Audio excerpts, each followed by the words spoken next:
On the night of March 28, 2019, in Columbia, South Carolina, this woman, 21-year-old Samantha Josephson, had just finished her degree in political science, so she and her friends were having a girls' night out to celebrate. They ended up at Bird Dog, a bar located in Columbia's Five Points Entertainment District. As the night wrapped up, Samantha was separated from her friends, so she decided to return home. She ordered an Uber and was captured entering a black Chevy Impala at 2:09 a.m. In the morning, her friends realized that she had not returned home, so they tried calling her, but received no answer. They also called Samantha's workplace, and it turned out that she had not shown up for her shift that day. With the help of Samantha's boyfriend, they then attempted to pinpoint her location through a tracking software that was installed on her phone. Based on her movement, it appeared that Samantha had hitched a ride from the bar, but at some point, her phone stopped tracking her location. They then decided to return to Bird Dog, where they asked the manager if they could review the bar's surveillance footage from the night before. After seeing that Samantha had entered an unfamiliar vehicle, the black Chevy Impala, her friends began to fear the worst. Her roommate immediately dialed 911. 911, what's the emergency? Hi, we were just going to call to let you know our friend is missing. So you want to make a missing person report? Yeah, it hasn't been like 24 hours or anything, but if we could go ahead and do that, like, that'd be really nice. Yeah, it don't have to be 24 hours if we report anybody missing. Oh, I don't know why I thought that. Oh, no. Yeah. We went out in 5 Points last night, and she still hasn't made it home. Her phone's dead. We don't think she, like, went home with, like, a guy or anything. Like, we're, like, actually, like, worried. So. All right, and what is her name? Samantha Josephson. She is like scamming. All right, we got it. So we're going to send an officer out there so y'all can make that report, okay? Okay, thank you so much for the help. You're welcome. No problem. All right, bye. Bye-bye. Police were dispatched to Samantha's residence, and after being brought up to speed, a missing persons investigation was launched. While reviewing the surveillance footage themselves, police noticed that the black Chevy Impala had actually been circling the area for about 15 minutes before picking up Samantha. Police suspected that a predator was at large, so they released a community-wide safety announcement and a be-on-the-lookout notice for both Samantha and the black Chevy Impala. 2 hours later, at 3:45 p.m., the Columbia Police Department was contacted by the Clarendon County Sheriff's Office in the town of New Zion. About 65 miles from where Samantha was last seen, turkey hunters had discovered a woman's body in a remote wooded area. Lacerations were found all over the body, including the head, neck, face, torso, leg, and foot. Due to these injuries, the body was unidentifiable, but was wearing the same clothes as Samantha in the surveillance footage. DNA samples were collected, and it was ultimately confirmed that the body was in fact Samantha. Chief Holbrook later told reporters that whoever had disposed of the body must have been familiar with the New Zion area, considering just how remote it was. Also, considering the severity of the injuries, the absence of blood on the ground indicated that this was unlikely to be where the murder took place. Police continued their investigation by looking into Samantha's bank records. They discovered that after Samantha's disappearance, there were multiple attempts to withdraw her money from ATMs located in Sumter, South Carolina. They obtained the security footage from the ATMs, and someone wearing a black hoodie, leather jacket, mask, and gloves can be seen attempting to use Samantha's debit card. The next transaction on the bank records led law enforcement to a Wendy's. This security footage captures the same person, now in the black Chevy Impala with a white sheet covering the back seat. Unfortunately, authorities were unable to identify who this person was, but they were now looking for a black male with a black hoodie, leather jacket, and a black Chevy Impala. 12 hours later, at 3:25 a.m. on March 30th, Officer Kraft of the Columbia Police Department spotted a black Chevy Impala 2 blocks away from 5 Points. He pulled the vehicle over, and when approaching the car, the smell of marijuana became apparent. What's going on, sir? You got your license? You got your license on you? I'm Officer Kraft, Columbia Police Department K9. Oh, no, sir, I got a license on me. No, no license on you. Why not? Who's smoking the marijuana? I had smoked some earlier, sir, when I was at home. All right, man, you're going to have to step on out, man. All right. All right, here's the deal, man. I pulled your car over because it matches the suspect. Get your hand in your pocket. What are you, crazy? Get over here. Hey, get over here.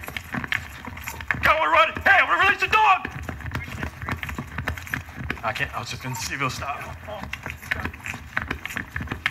Bravo Mike wearing a gray sweatpants, gray sweatshirt.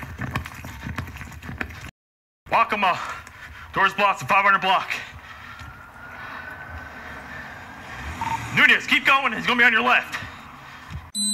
After a brief chase, authorities were able to apprehend the suspect, 24-year-old Nathaniel Rowland. I got him. Get on the ground. Stop me. I'm going to read your rights, sir, all right? You have the right to remain silent. Anything you say can will be used against the court of law. Do you understand each of these rights I've explained to you? Yes or no? You got anything else on you? Can't run when you smoke, can you? I knew he was going to run. Officer Kraft returned to the vehicle and was able to conduct a search based on probable cause. 10-4, I'm gonna go back to the car. During the search, he found a pink key labeled Room, a USB stick, and a pink iPhone. He suspected that these may have belonged to their 81, which is police code for missing person. Hey, do you know what kind of cell phone our 81 has? One from that was reported today? I haven't heard anything about it. That's why I stopped it, because it matches the description. Okay. I'm finding the girl's cell phone and the girl's keys in the driver's seat. Yeah, that's a pink iPhone. Pink keys with a USB drive. Good for students. Right, yeah. And the keys labeled Room. Yeah. So it's kind of weird. They also found a large amount of blood in the back seat and trunk, along with blood-stained gloves, bleach, wet wipes, and an eviction letter. Kraft asked the passenger, Maria Howard, if she had noticed that there was blood in the back seat. Apparently, she didn't. Additionally, they discovered a footprint on the back seat window, and that the child safety locks on the back doors were activated, making it impossible to open the doors from the inside. Police declared the vehicle a murder scene, and it was sent to the crime lab for testing. Hey, man. You're not under arrest, okay? He's going to be detained. You're just being detained because the vehicle matches a suspect vehicle of a crime that committed earlier, okay? Nathaniel was arrested and charged for the murder of Samantha Josephson. Both him and the passenger, Maria Howard, were brought to the station for questioning. Nathaniel's clothes were collected and DNA swabs were taken for testing. Talk. Okay. You saw all the activity going on around your car. Okay. She bled in the back of your car. 21-year-old. 21-year-old girl. Can see you on video picking her up. Lots of video. According to Nathaniel, on the night of Samantha's disappearance, he was at a party and let a friend borrow his car. However, he would not provide names or any other relevant details to corroborate his alibi. When confronted with the surveillance footage, he insisted that the person at the ATM and in the car was not him. He was adamant that he did not go to the 5 Points that night and never went to New Zion where Samantha's body was found. Be that as it may, Nathaniel actually grew up in New Zion and his parents still resided there, merely 1 mile from the body disposal site. So, there was a good chance that he was still familiar with the area. Victim was found deceased in a rural area, your neck of the woods where you're from. But these observations weren't enough to prove that Nathaniel was guilty. Not long after this interview, the DNA results for the blood in Nathaniel's car confirmed that it belonged to Samantha. They immediately brought Nathaniel back to the interrogation room to confront him with the new evidence. The blood in your car, it's positive. It's her blood. Okay? So then, just because her blood is in my fight means I was the one that did it? I didn't commit the crime, sir. And you're not going to murder anyone.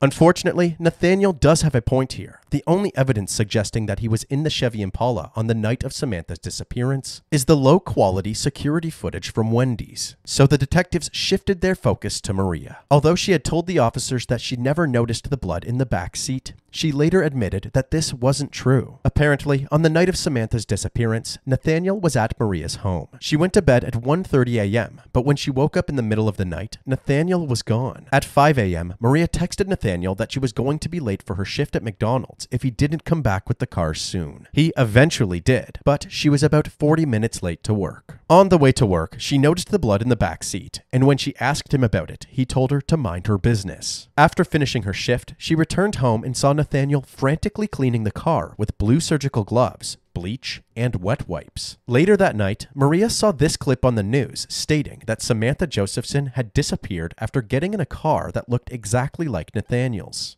Columbia police say surveillance video shows the 21-year-old getting into a dark car, possibly a Chevy Impala. A license plate number was not immediately available. Apparently, she didn't call the cops because she was scared of what might happen if Nathaniel found out. When asked why she initially lied about noticing the blood, She said that it was an accident and blamed it on being too tired to think straight. Since Nathaniel was at Maria's house following the crime, she agreed to a search of her residence. During the search, a double-bladed multi-tool with blood on it was recovered from the trash, along with a bunch of wet wipes, paper towels, and clothes covered in blood. The same clothes from the ATM footage. When inspecting the leather jacket, investigators noticed what looked like fingernail marks being dragged down along the side. If the mountain of evidence thus far wasn't conclusive enough, more DNA results came in. Swabs from under Nathaniel's fingernails had traces of Samantha's DNA. The blood on the clothes was also tested, and it too belonged to Samantha. At this point, authorities were confident enough to prosecute Nathaniel, and a court date was set. Nathaniel's parents were interviewed in the following days and were certain that their son had no part in the crime. You made this thing so bad. I want to know if you did this thing and tell me. That's all I want to know. Tell me the doggone truth. A tearful plea from Henry Rowland, the father of accused killer Nate Rowland. His parents say they were shocked to learn their youngest child is now charged in the death of Samantha Josephson, whose body was found less than 3 miles from their home. Nate's mother, Loretta, says her son is innocent. He is a very good young man. And when I talked to him, and I talked to him yesterday, and he told me, he said, that wasn't him. And I believe him. He said, that's not him. The couple's other son says Nate was not in the car that surveillance video shows the USC student getting into.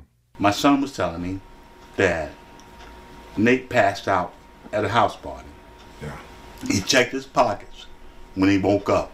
He checked his pockets. He didn't have his keys. So he walked outside to try to find his vehicle. He found the vehicle, opened the door, seen his keys, and seen all the blood inside the vehicle. The family is not allowed to visit Nate, but this is what his father wants him to know. But if you didn't do it, I'm all out for you. You ain't got to worry about it. I'm behind you 100%.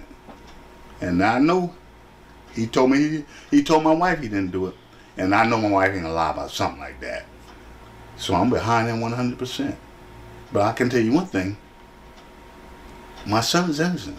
And I know that from the bottom of my heart. Whether it be denial or a genuine belief in his innocence, their plea hardly mattered at this point, as the evidence was quite damning. About a month and a half after Samantha's murder, the 2019 graduation ceremony at the University of South Carolina took place. There was an empty seat where Samantha would have been seated.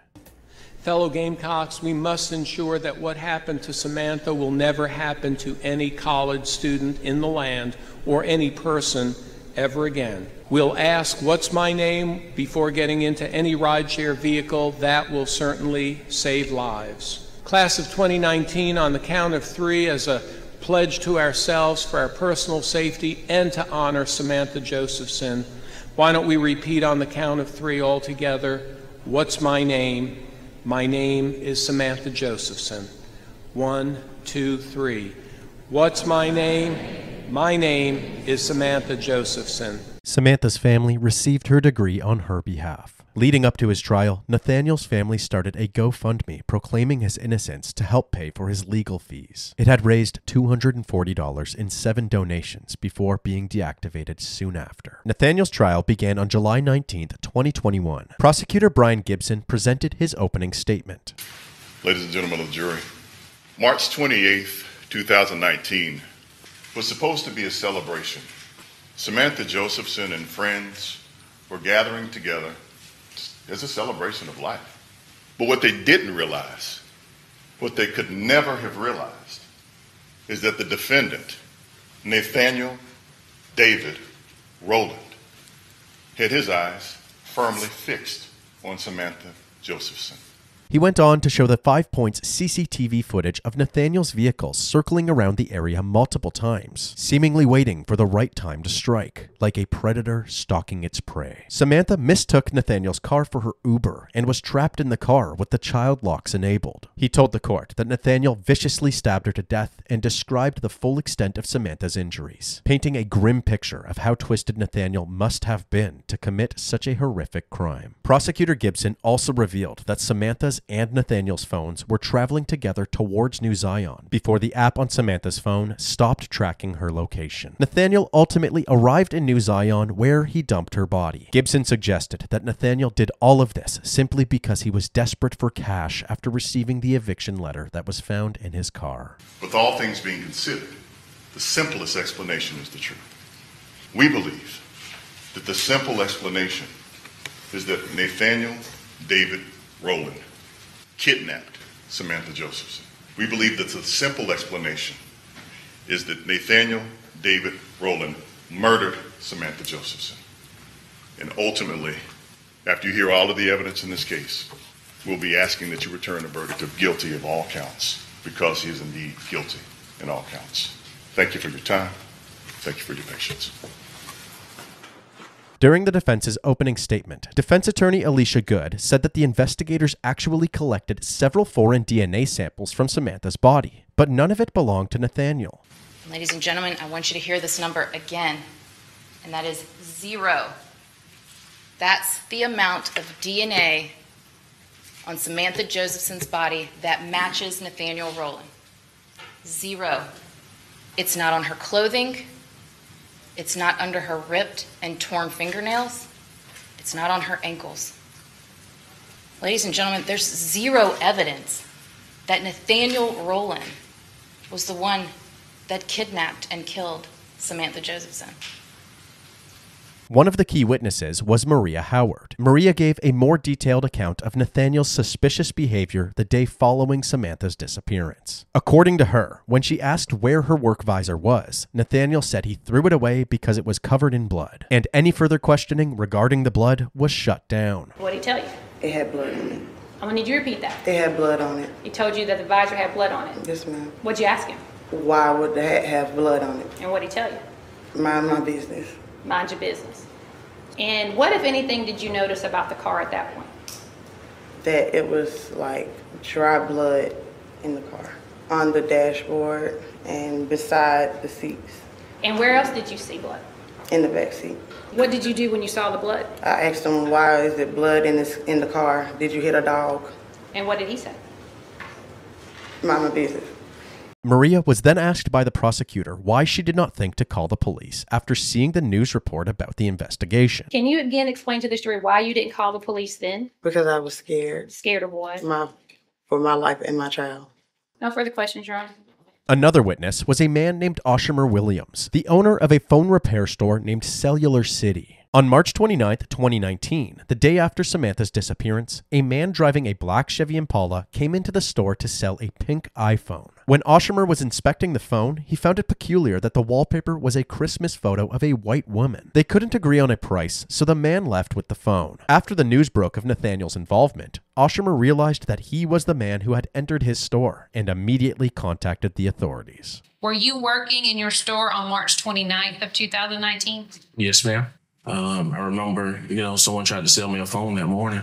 Do you remember what the person was wearing when they came into your store? Yes, ma'am. I want to say he had a black hoodie on. Do you see the person who tried to sell you the phone in the courtroom? Yes, ma'am. Where is he? Yeah, right there. What does he have on? In the blue shirt, tie. Please let the record reflect that he has identified the defendant, Your Honor. It does. Thank you, Your Honor. No further questions. Forensic specialist Thomas Beaver took the court through the many stab wounds that Samantha had sustained. He testified that she had been stabbed over 100 times. When she presented you, what was it that you saw that grasped your immediate attention? There were two things first. The first thing was that she had an extensive amount of insect activity on the surface of the body. And the second thing, pretty much at the same time, was that she had many stab wounds over the surfaces of the body. And you mentioned the number 100. Were you able to count the number of stab wounds as you observed Ms. Josephson's body? Yes, it's over 100, I think somewhere around 120. Dr. Beaver went on to say that Samantha had lost so much blood that he struggled to get enough blood for a routine testing. He also identified the murder weapon and presented it to the court. This knife has two blades, and they are relatively parallel. They are bent at the tip, and They're the size appropriate for the wounds that I saw. This is the weapon. The investigator who took pictures of Nathaniel after his arrest also testified. During cross-examination, she acknowledged that despite Samantha's fingernails being broken and having male DNA under them, there were no marks, scratches, or any other signs of a struggle on Nathaniel when he was brought into the station. But again, you don't see anything on him, right? In what terms? On his face, as far as scratches?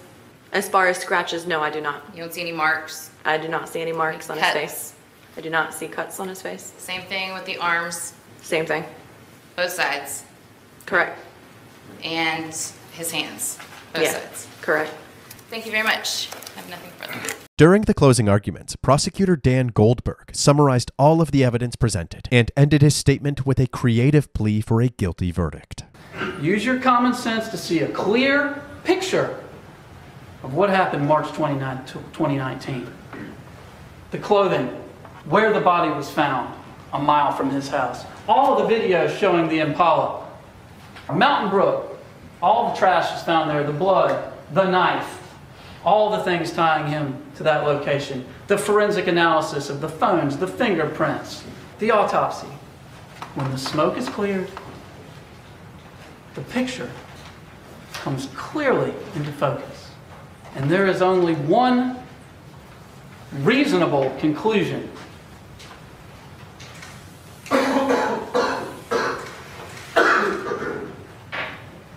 21-year-old Samantha Josephson did not deserve this. She was a daughter, a sister, a friend, a girlfriend, and a future law student. Ladies and gentlemen, the state of South Carolina humbly asks that upon consideration of all the evidence, you return a verdict and you find Nathaniel Rowland guilty of murder, guilty of kidnapping, and guilty of possessing a weapon. Thank you. The defense pushed back, claiming that the state's case was purely based on circumstantial evidence and that they were ignoring key facts to build a ludicrous narrative. Nathaniel Rowland did not have a mark on him. Not a cut, not a bruise. They checked him and nothing. The unidentified people that the state wants to just brush off like they're no big deal, they do matter. DNA evidence does matter. Her blood being in the car and Nathaniel Rowland driving the car does not mean that he is the one that killed him. Killed her. What I can ask of you is to not let your emotions dictate your decision. Don't let your emotions, the fact that this is a sad, tragic, heartbreaking case, dictate your decision when you go deliberate. That's what I can ask of you. The state has not proven that Nathaniel Rowland kidnapped Samantha Josephson. They have not proven that he has killed her, and they have not proven that he had a weapon during those crimes. They have failed at meeting their burden. I ask that you find him not guilty. Thank you. After the closing arguments, the jury was ready to deliberate, and it would take just over an hour for them to reach a verdict. Indictment number 2019 GS 402450, the state of South Carolina versus Nathaniel David Rowland. It's an indictment for murder. We, the jury, find the defendant guilty. Four-person jury. This is signed by the four-person jury on 3rd, July 27, 2021. Nathaniel Rowland was found guilty on all counts, including the first-degree murder of Samantha Josephson. Before Nathaniel would receive his sentence, Samantha's family provided a statement to the court. Nothing will replace her. Nothing I can say will bring her back. And nothing that I can say I know will ease my family's pain and heartache. No time to say goodbye. No time to tell Sammy all the things I would have wanted to say. No time to kiss her Pamela. Nothing but memories can fill the emptiness of Sammy's passing. He is pure evil. I pray that he feels Samantha's pain. In here are over 90 impact statements of friends and family of how they've been devastated for the last 28 months. I have repeated nightmares and visions of him, the monster, stabbing her. I have visions of her taking her last breath.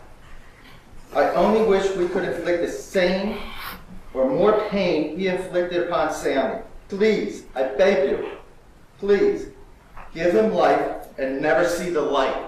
Nathaniel's mother was also given the opportunity to provide a statement, but the judge actually cut her off midway through after suggesting her son was innocent. The state have accused our son of a crime that he didn't commit. You know, I'm not going to hear any claim of innocence. Okay. He is guilty of murder, and I'm not listening to any claim of what he did not do. But he's a loving child. He's a good person, very respectful, and respect others. And I thank the court. Thank you. And lastly, Nathaniel had a few words of his own. Is there anything you would like to say?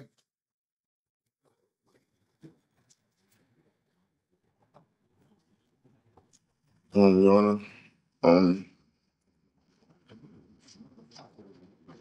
I know I'm innocent. But I guess what I know and what I think really doesn't matter.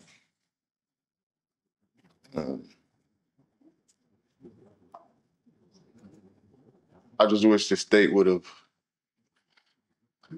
done more in finding out who the actual person was, instead of being satisfied with detaining me and proving my guilt.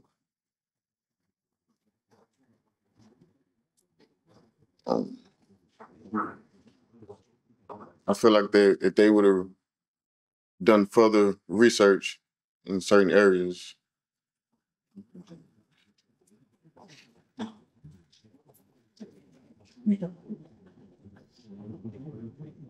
I'm sorry.